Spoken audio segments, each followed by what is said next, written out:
Kembali lagi di Cahaya Hati Indonesia, Masya Allah. Kita masuk ke dalam tema kita ini. Tema ini seru banget menurut aku karena kita akan bahas tentang jangan campuri rumah tangga anak. Ya, bersama guru kita Al-Habib Ghais Abdurrahman As-Segaf. Allahumma shalli ala sayyidina Muhammad wa ala sayyidina Muhammad. Baik, Bib. Ini sebenarnya apa ya? Kadang-kadang kita nggak mau ikut campur gitu ya. Atau tapi kadang-kadang si anak suka curhat juga. Nah, ini mungkin ada akhlaknya yang harus mungkin saat ini atau selama ini kita sebagai orang tua terlupakan. Dan kita sebagai anak yang sudah menikah juga kadang-kadang bagaimana nih supaya orang tua kita tidak ikut campur. Silakan. Bismillahirrahmanirrahim. Uhayyikum bitahiyatil Islam. Assalamualaikum warahmatullahi taala wabarakatuh. Waalaikumsalam warahmatullahi wabarakatuh.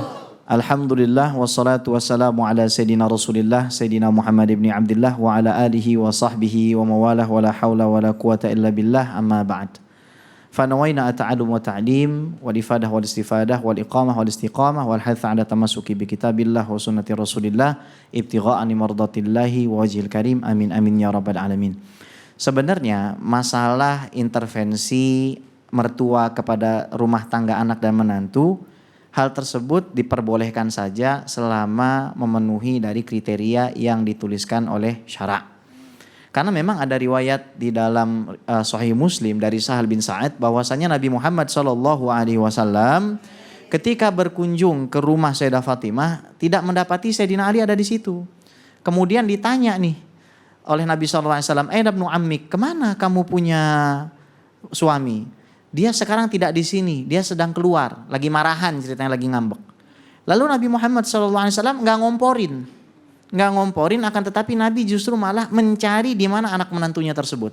Nah, ini karena anak menantunya itu adalah Sayyidina Ali, ditemukannya bukan di coffee shop. Biasa orang kalau bete mah cari warung kopi ya Bu ya, benar Bu? Benar-benar. Ya, nah kalau Sayyidina Ali ditemukannya di masjid. Dipanggil, kum ya Aba Turab, kum ya Aba Turab. Bangun kamu wahai bapak debu, bangun kamu wahai bapak debu. Karena bajunya Sayyidina Ali itu terkena debu karena beliau berbaring di masjid. Nah, ada hal-hal yang harus kita garis bawahi di dalam berumah tangga. Sebelum kita masuk ke dalam masalah intervensi dari orang tua nih Bib ya, dan pemirsa sekalian. Yang pertama, tidak ada satupun keluarga yang eksis di atas permukaan bumi Allah ini kecuali pasti ada masalah. Termasuk keluarga Nabi Muhammad SAW. Nabi Muhammad itu manusia yang paling sempurna. Akan tetapi keluarganya pun tetap menghadapi masalah. Keluarga para sahabat dan para ulama pun begitu. Akan tetapi di dalam menghadapi masalah itu ada dua jenis keluarga. Ada keluarga yang baik dan ada keluarga yang tidak baik. Keluarga yang baik selalu mengedepankan musyawarah. Kemudian keluarga yang baik juga selalu berusaha untuk mendekatkan diri kepada Allah Subhanahu wa taala. Maka yang terjadi ketika ada masalah adalah solusi.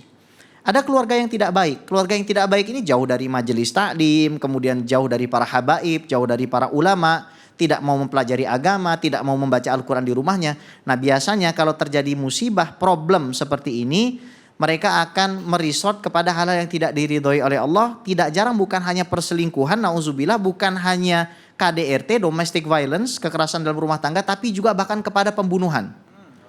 Waktu di Australia itu ada kasus yang sangat luar biasa, ngeri ya. Ada orang yang sampai, mohon maaf ini harus sampaikan, memasak istrinya sendiri.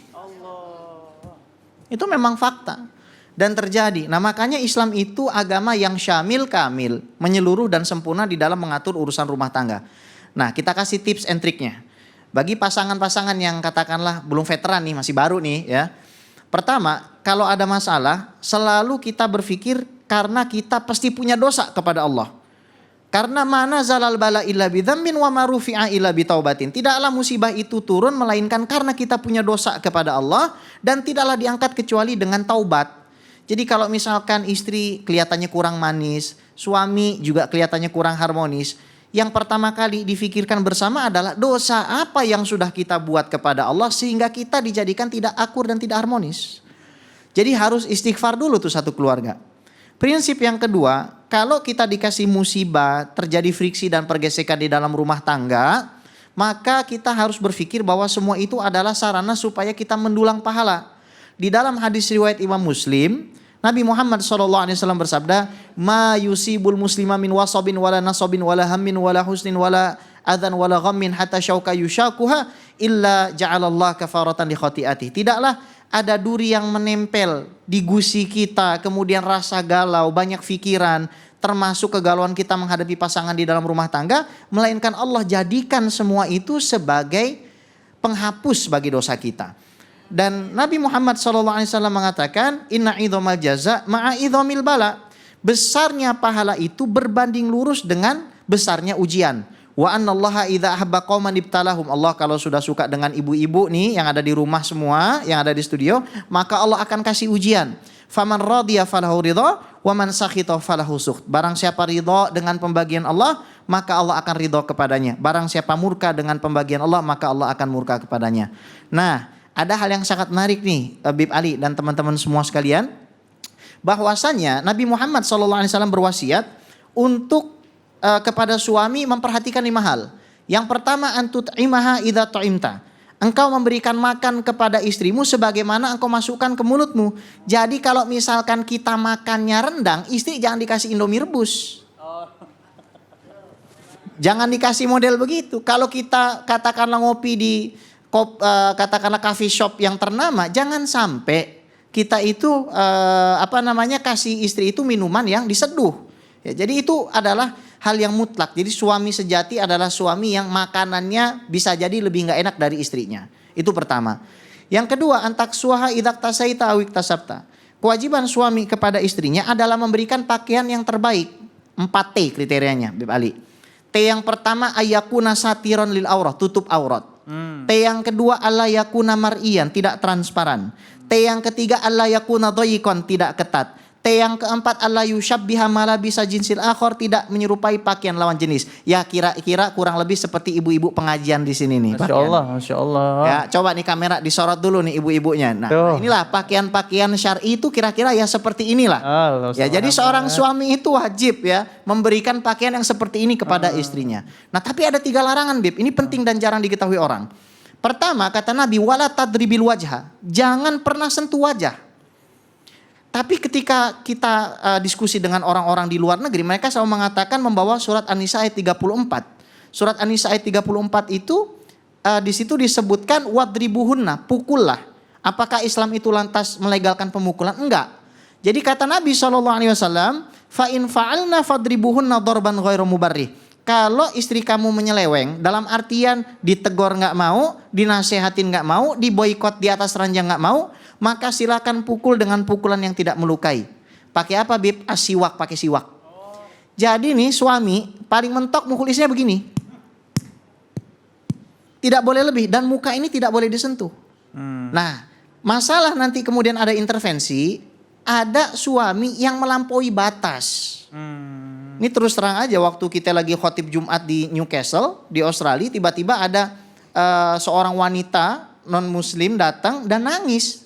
Badannya biru-biru, kenapa? Karena dipukul sama suaminya dan celakanya suaminya itu beragama Islam. Nah, di situ akhirnya citra agama kita itu jadi buruk. Nah, kalau memang seperti itu, maka boleh orang tua itu menghalangi. Dan bagi para suami di rumah, tolong ini diingat, ketika kita mengatakan qabiltu nikahaha wa tazwijaha bil mahril madhkur dan saya terima akad nikahnya fulanah binti fulan dengan mahar sekian, orang tuanya menjadikan istri kepada kita untuk kita jaga, kita hormati, bukan untuk kita bully, bukan untuk kita sakiti. Gitu, Beb, jadinya. Iya bener ya. Jadi nih kalau misalnya kita lihat pakai siwak mah nggak ada sakit-sakitnya ya. Nggak ada sakitnya. Tapi seenggaknya pukulan itu menjadi warning gitu. Warning. Ya. Yang dipukul juga harus paham nih, Beb. Iya. Dan itu yang terakhir, Beb. Setelah dinasehati dan diboikot di atas ranjang.